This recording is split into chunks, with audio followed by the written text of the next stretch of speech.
कंपा नगरी के पास एक घना भयावह जंगल था, कदम्बरी वन। वहीं खड़ा था काला ऊंचा पर्वत, काली पर्वत, और उसके चरणों में शांत निर्मल कुंडा सरोवर। समय के साथ यह घाटी काली कुंडा कहलाने लगी, लेकिन इसका भाग्य बदल गया जब भगवान पार्श्वनाथ के पवित्र चरण वहां पड़े। बहुत समय पहले एक नगर में एक बौना व्यक्ति रहता था। लोग उसे देखकर हंसते, राजा भी, प्रजा भी।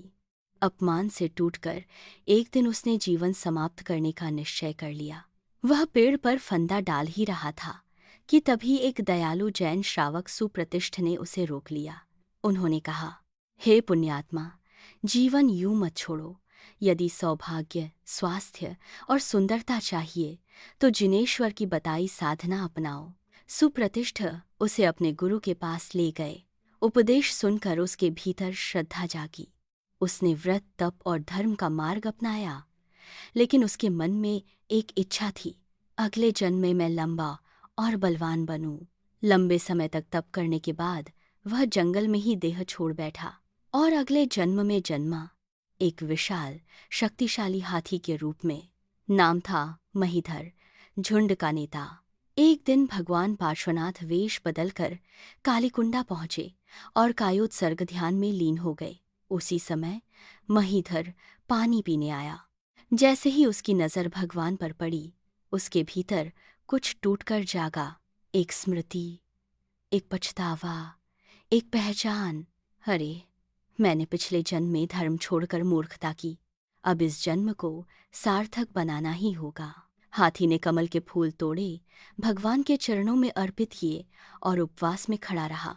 उसकी शुद्ध भक्ति के फलस्वरूप वह अगले जन्म में व्यात्तर देव के रूप में जन्मा। जब कंपा के राजा करखंडू ने यह चमत्कार सुना, वे दौड़े दौड़े कालीकुंडा पहुंचे, लेकिन भगवान आगे बढ़ चुके थे। राजा व्यथित हो उठे, कैसा भाग्य उस हाथी का और कितना दुर्भाग्य मेरा। राजा ने वहीं एक भव्य मंदिर बनवाया और 9 फुट ऊंची भगवान पार्श्वनाथ की प्रतिमा स्थापित की। कुछ कहते हैं कि वह प्रतिमा स्वयं धरणेंद्र की कृपा से प्रकट हुई थी।